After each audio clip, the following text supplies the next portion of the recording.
Novembro de 1891, Serra Norte de Puebla, México. No momento em que as primeiras geadas desciam silenciosas dos cumes e o vento gélido se infiltrava pelas ravinas com a voracidade de uma besta faminta, os moradores do modesto povoado de San Miguel del Monte apressavam-se para concluir suas habitações de adobe. Eles moldavam o barro com urgência, erguiam paredes sob o sol pálido e reforçavam os telhados com telhas e vigas de oiamel. Tudo antes da chegada do inverno rigoroso, aquela estação impiedosa que não tolera falhas nem improvisos. Foi nesse cenário que Maria Salgado executou uma ação que despertou risos abertos, escárnio velado e olhares de piedade. Em vez de edificar sua casa próxima à montanha, ela a construiu dentro dela. Maria contava com 34 anos, viúva há 2 invernos, conhecia a natureza da pedra melhor que muitos homens dali. Seu pai, antigo canteiro de estradas reais e túneis de Minas, ensinara-lhe a ler a rocha, onde era firme, onde a umidade respirava, onde o frio penetrava e onde a terra retinha calor como um braseiro lento. Na encosta oriental, a 15 minutos do vilarejo, existia uma gruta natural de calcário, esculpida séculos atrás por águas subterrâneas. Possuía 12 metros de profundidade, uma boca larga e um piso elevado, seco mesmo nas chuvas. Os anciãos diziam que ali dormiam os tropeiros surpreendidos por tempestade. Para Maria, aquilo não era refúgio temporário, era uma parede que não precisava ser erguida. Um teto que o vento jamais arrancaria e uma massa lítica que nunca perdia sua temperatura, nem mesmo em janeiro. Enquanto os vizinhos misturavam palha e lama, Maria transportava vigas de pinho, pedras lavradas e sacos de argila para a entrada da caverna. Sua concepção era elementar. Embora incompreendida, usar a rocha viva como parede de fundo e estender um pequeno corpo de adobe para fora, voltado para o sul. Você está cavando sua própria tumba, sentenciou Dom Eusébio, um dos homens mais respeitados do local. A umidade vai lhe adoecer. O frio atravessa a pedra. Outros tentaram e não foram tão cuidadosos. No armazém, começaram a apelidá-la de a mulher toupeira. Uma comadre sussurrou que nenhuma mulher decente vivia engolida pelo morro. Maria não debatia, prosseguia em seu labor. Ela notara algo que os outros ignoravam. A temperatura no interior da gruta era imutável, enquanto lá fora as noites caíam a 5 graus e o dia ardia. A pedra permanecia constante, fresca no verão, morna no inverno. Não era feitiçaria, era inércia térmica. Seu design honrava princípios ancestrais usados por comunidades indígenas séculos antes. A caverna formaria os muros norte e oeste. À frente, ergueria um espaço de adobe de 5 por 6 metros. O telhado inclinado seria coberto com vigas densas, carriço e uma camada de terra compactada servindo de isolante. O ponto mais criticado foi o fogão. Em vez de situá-lo no centro, como era praxe, Maria o construiu num canto, colado à parede de rocha. Não um fogão vasto, mas um compacto, feito de pedra vulcânica e barro refratário. Sua intenção transcendia aquecer o ar. Queria aquecer a montanha, grau a grau. O fogo vai morrer, alertou um primo. Assim não se aquece uma casa. Maria sabia que não precisava de um fogo furioso, mas de um constante. Selou as juntas entre a pedra e o adobe com uma amálgama de argila, areia e cal. Deixou a rocha exposta por dentro, sem reboco. Ergueu muros mais espessos que o habitual e criou uma pequena câmara de ar em certas seções para evitar condensação direta. Quando dezembro chegou, a casa estava pronta. Os vizinhos apostavam quanto tempo levaria até ela abandonar a cueva. A primeira geada caiu em 3 de dezembro, seguida por outras. As casas de adobe esfriavam rápido à noite. Famílias levantavam-se várias vezes para alimentar o fogo. As crianças dormiam sob chapéus e sarapes. Maria acendia seu fogão 2 vezes ao dia. Ao cair da noite, o interior mantinha-se estável, não quente como no verão, mas agradável, sem oscilações bruscas. O chão não gelava, as paredes não transpiravam umidade. A rocha atrás da casa, tépida ao toque, devolvia lentamente o calor absorvido durante o dia. Quando uma vizinha entrou pela primeira vez, Estancou. Aqui não se sente o frio, murmurou. Lá fora o vento golpeava como sempre. Dentro, a montanha protegia. Ninguém admitiu em voz alta ainda, mas o riso começava a transformar-se em dúvida, e o inverno apenas iniciava. Dezembro de 1891 avançou com uma lentidão cruel na serra norte de Puebla. As manhãs nasciam envoltas numa neblina espessa que deslizava entre os pinheiros como fumaça fria, e à noite o termômetro despencava sem aviso. Os homens do povoado passaram a contar o inverno não por datas, mas por lenha. Quantos troncos restavam, quantas cargas poderiam descer do monte antes que a escarcha tornasse o caminho impossível. Em San Miguel del Monte, as casas de adobe cumpriam sua função, mas a um preço alto.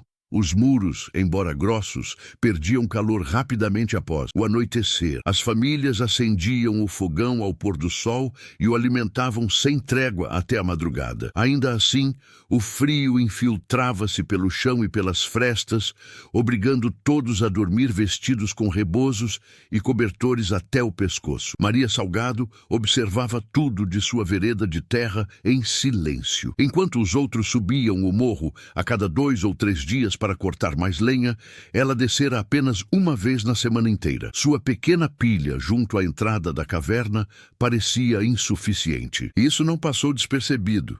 Não vai durar, comentou Dom Eusébio no armazém. Quando o frio apertar de verdade, essa mulher virá pedir lenha. Outros assentiam. Não por maldade, mas com a certeza de quem crê entender como o mundo funciona. Na segunda semana de dezembro, chegou a primeira frente fria séria. Numa noite sem lua, o vento desceu pelas ravinas com uma força que fez as vigas das casas estalarem. Ao amanhecer, a água nos cântaros estava parcialmente congelada e os animais respiravam vapor visível. Em várias casas, o fogo apagara-se na madrugada. Homens acordaram com os pés entorpecidos e crianças chorando de frio. Acenderam-se fogueiras de emergência, queimaram-se tábuas velhas, até um banco quebrado numa casa ao norte. Nesse mesmo amanhecer, Maria abriu sua porta sem pressa. Dentro da caverna, o ar mantinha-se estável, não quente, mas firme. O fogão ardera com suavidade durante a noite e a parede de pedra ao fundo conservava uma tibieza constante. O chão, coberto com esteiras e peles, não roubava o calor do corpo. Ela preparou café como todos os dias. 2 dias depois, algo mudou o tom das conversas. Dona Luz, uma senhora idosa que vivia só, adoeceu. Sua casa não reteve calor suficiente numa noite especialmente gélida. O amanhecer a encontrou com febre e tremores. As vizinhas a atenderam, mas o frio continuava entrando pelas paredes. Maria foi a primeira a oferecer auxílio. "Pode ficar comigo até isso passar?" disse sem insistir. Dona Luz aceitou com vergonha e alívio. Ao entrar na casa-caverna, parou. Não pelo aspecto, mas pela sensação. "Aqui não se sente o golpe do frio", sussurrou. "É como se o morro abraçasse a casa." Passaram-se 2 noites, depois 3. Dona Luz melhorou. A notícia espalhou-se rápido, como sempre ocorre em povoados pequenos. Alguns começaram a visitar a casa de Maria com desculpas simples. Levar milho, perguntar da saúde, curiosear. Ninguém dizia abertamente, mas todos queriam sentir por si mesmos. A reação era sempre idêntica. Primeiro surpresa, depois silêncio. Um jovem, Julián Herrera, tocou a parede de pedra com a palma aberta. "Está morna", disse confuso. "Mas não há fogo grande." Maria explicou sem soberba. Falou da pedra como quem fala de um animal paciente, de como absorvia o calor lentamente durante o dia e o devolvia à noite, do porquê não precisava de um fogão enorme, mas de um constante, de como a montanha não lutava contra o clima, mas o equilibrava. Alguns ouviam, outros assentiam sem entender totalmente, mas a verdadeira mudança veio com a tempestade.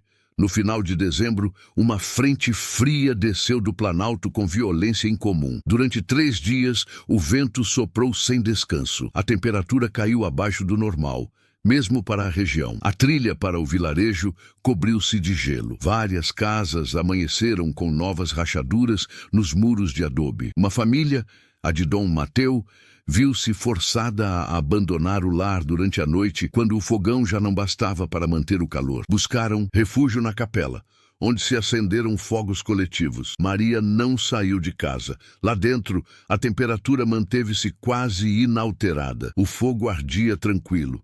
A parede de rocha, carregada de calor acumulado por semanas, continuava entregando-o sem pausa. O vento podia uivar lá fora o quanto quisesse. A montanha não respondia. Quando a tormenta passou, o povo saiu para avaliar os danos. Foi então que Dom Eusébio, acompanhado de 3 homens, subiu até a gruta. Não iam para zombar, iam para entender. E pela primeira vez, desde que Maria começou a escavar, ninguém riu. Janeiro de 1892 chegou sem misericórdia à Serra Norte de Puebla. Se dezembro for um aviso, janeiro foi aprovação. O frio assentou-se na montanha como um hóspede que não planejava partir. As noites tornaram-se mais longas, os amanheceres mais cinzentos, e o silêncio do monte era quebrado apenas pelo estalo de galhos congelados. Em San Miguel del Monte, a rotina mudou. Já não se falava de colheitas ou festas patronais. Falava-se de lenha, de quanto restava, de quem tinha o suficiente para terminar o mês, de quem teria de pedir emprestado ou descer ao vale em condições perigosas. As casas de adobe resistiam, mas ao custo de um esforço constante. Os fogões não podiam apagar-se nem por um instante. Os homens dormiam por turno. As crianças tossiam pela fumaça acumulada em interiores mal ventilados. Ainda assim, o frio regressava a cada madrugada como se nunca tivesse ido. Enquanto isso, a casa de Maria Salgado mantinha-se igual, não mais quente, não mais fria, simplesmente estável. Esse contraste começou a incomodar. Dom Eusébio foi o primeiro a admiti-lo em voz alta, embora apenas para poucos. Sentado frente à loja, com as mãos sobre o braseiro, disse o que muitos já pensavam. "Não é sorte", murmurou. "Aquela mulher entendeu algo que nós não. A visita que fizera dias antes à casa-caverna não lhe saía da cabeça. Lembrava-se de tocar a parede de pedra e senti-la viva, tépida. Lembrava o silêncio do interior, sem correntes de ar, sem o cheiro pesado de fumaça, e recordava a vergonha por ter rido." Outros homens começaram a subir o morro com perguntas que não ousavam formular em público. Iam um a um, ou em duplas, com pretextos torpes. Maria recebia a todos igualmente. Não explicava se não perguntassem, não presumia, apenas mostrava. Um dia foi Julián Herrera, com as mãos cheias de gretas por carregar lenha. "Quanto você queima por dia?" perguntou direto. "O suficiente", respondeu ela. "2 cargas, pequenas, às vezes 3, se o vento sopra forte." Julián não respondeu. Fez contas mentais. Em sua casa, queimavam o dobro, e ainda assim dormiam com frio. Outro dia chegou Dom Mateu, o mesmo que abandonara a casa na tormenta. "Meu adobe rachou", disse. O frio o abriu. Maria levou-o até a união entre a pedra e o muro frontal. Mostrou-lhe a mistura de argila e cal, a câmara de ar, a forma como o teto pesado pressionava para baixo, fechando qualquer fissura. "A montanha não se move", explicou. "Se você a usa bem, também não deixa sua casa se mover." A notícia começou a correr além do povoado. Tropeiros que pernoitavam em San Miguel perguntavam pela casa do cerro. Alguns pediam permissão para dormir lá quando as temperaturas caíam demais. Maria aceitava quando podia, e então chegou a nevada. Não era comum naquela região, mas aquele inverno rompera regras. A neve começou numa madrugada sem vento, cobrindo tudo com um manto silencioso. De início foi bela, logo tornou-se perigosa. Os caminhos sumiram, os animais escorregavam. As casas mais expostas ficaram cobertas até a metade dos muros. O peso sobre os telhados de adobe preocupava a todos. 2 casas sofreram desabamentos parciais. Uma família ficou presa dentro da própria moradia, quando o teto cedeu numa extremidade. Foram resgatados tremendo, com princípio de hipotermia. Nessa noite, 4 pessoas dormiram na casa de Maria, não por caridade, mas por necessidade. Dentro da gruta, o som da neve era apenas um murmúrio distante. O ar não esfriava, o fogão ardia com calma. A pedra, carregada de calor acumulado durante semanas, continuava entregando-o como um coração lento e constante. Os homens sentados em silêncio, olhavam a parede como se fosse algo novo. As mulheres ajustavam as mantas e percebiam que não precisavam de tantas. As crianças dormiam sem chorar. Ao amanhecer, ninguém se apressou em sair. Foi Dom Mateu quem disse primeiro. Rimos porque não entendíamos. Ninguém o contradisse. Naquele dia, vários homens subiram ao morro não com escárnio, mas com ferramentas.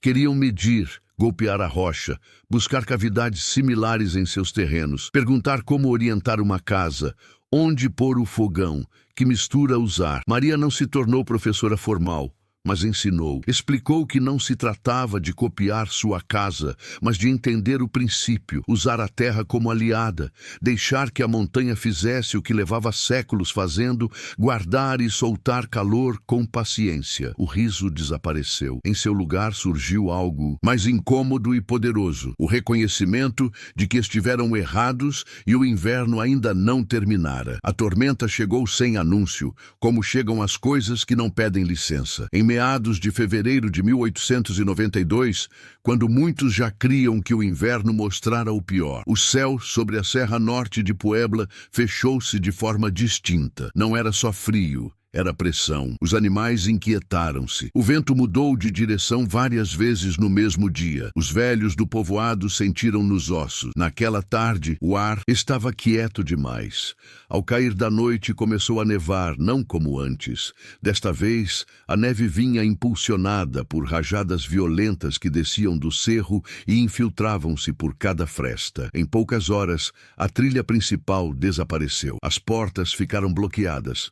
Os telhados começaram a gemer sob o peso. As casas mais expostas perderam calor com rapidez. Os fogões ardiam no máximo, mas o vento sugava o ar quente e o arrancava pelas chaminés improvisadas. Em várias moradias a fumaça retornou para dentro, obrigando a apagar o fogo por momentos para não sufocarem. Antes da meia-noite, a primeira casa colapsou. Foi um muro lateral, debilitado pela umidade e o peso acumulado da neve. Ninguém morreu, mas uma família ficou presa na escuridão e no frio nulo. Os vizinhos conseguiram tirá-los a tempo, com os dedos entorpecidos e lábios roxos. A temperatura continuava caindo. Os homens do povoado compreenderam algo terrível. Nem todos passariam a noite em suas casas. A capela, no centro do caserio, tornou-se o primeiro ponto de reunião, mas sua estrutura aberta e teto alto não retinham calor suficiente. A cada rajada, o frio entrava como uma lâmina. O fogo consumia lenha num ritmo insustentável. Foi então que alguém disse o que ninguém quisera dizer em voz alta: a caverna. A casa de Maria. Não foi uma ordem, foi uma admissão. Um grupo saiu em meio à ventania, cobrindo o rosto, avançando com dificuldade rumo ao cerro. Cada passo era uma luta contra o vento. A neve os golpeava como areia, gelada. Maria ouviu as batidas na porta pouco depois da 1 da madrugada. Abriu sem perguntar. Dentro, o contraste era brutal. O ruído do vento apagava-se na entrada. O ar mantinha-se firme. O fogão ardia tranquilo, sem esforço. A parede de pedra, escura e sólida, irradiava um calor silencioso. Um a um, começaram a entrar. Primeiro mulheres com crianças envoltas em mantas. Logo anciãos, depois homens exaustos com a roupa endurecida pelo gelo. Maria não pediu explicações. Não fez contas, simplesmente reorganizou o espaço. A casa não era grande, mas a temperatura estável tornava tudo possível. O calor não dependia do fogo naquele momento, mas da montanha que levava meses carregando-se lentamente. A pedra entregava o que havia guardado, grau a grau, sem esgotar-se. Lá fora o vento rugia. Lá dentro, a noite avançava em silêncio. Ao amanhecer, o povoado estava irreconhecível. A neve formara muros naturais contra as casas. 2 telhados mais haviam cedido.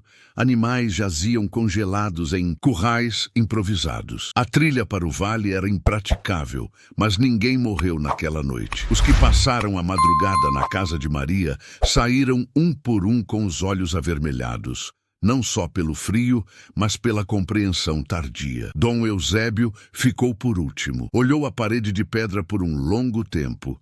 Apoiou a palma e fechou os olhos. Nós zombamos, disse enfim. E quase pagamos por isso. A tormenta durou mais 2 dias. Durante esse tempo, a casa-caverna funcionou como refúgio constante, não improvisado, não forçado. Funcionou porque fora pensada para isso desde o princípio. Quando o vento finalmente cedeu, o povoado começou a contar perdas. Materiais, sim, casas danificadas também, mas havia algo que não estava na lista: vidas. A montanha, usada com respeito e entendimento, protegera aqueles que souberam reconhecer seu erro a tempo. E jamais ninguém em San Miguel del Monte voltou a chamar de loucura aquela casa. A neve começou a retirar-se lentamente da Serra Norte de Puebla, no Mirto, final de fevereiro de 1892. Não se foi de golpe. Derretia durante o dia e voltava a endurecer à noite, deixando o solo pesado, escuro, marcado pelas pegadas de um inverno que pusera todos à prova. Em San Miguel del Monte, o recuento de danos ocupou semanas. Muros rachados, tetos vencidos, currais destruídos.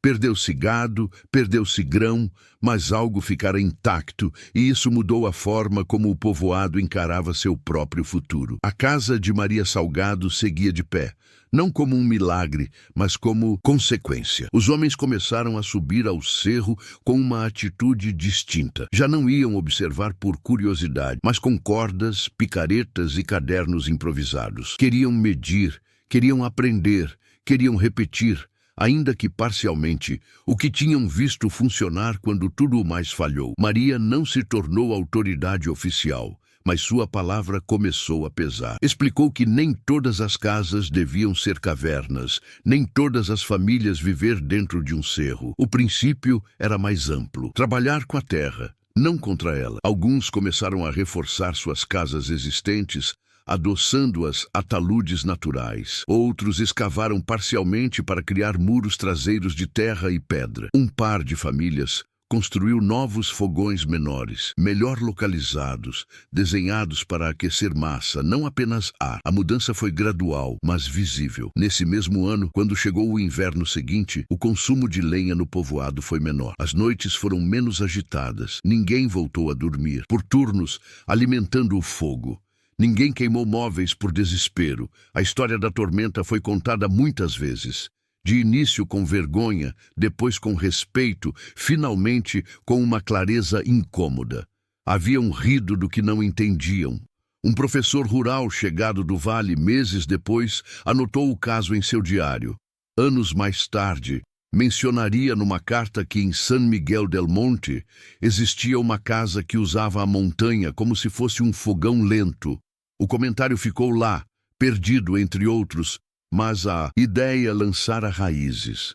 Maria envelheceu naquela casa, nunca enriqueceu, nunca saiu em jornais, mas seu lar tornou-se referência. Quando seus filhos cresceram e construíram suas próprias moradias, todas conservaram algo do cerro: um muro de pedra, um fogão bem posicionado, uma orientação pensada para o sol. Nenhuma foi cópia exata, mas todas respeitaram o princípio. Décadas depois, quando chegaram materiais novos e modas importadas, alguns esqueceram o aprendido, outros não. A casa-caverna permaneceu adaptada, reforçada, usada como armazém e refúgio, mesmo quando já não era a habitação principal. No início do século XX, um engenheiro que percorria a região deteve-se ao vê-la.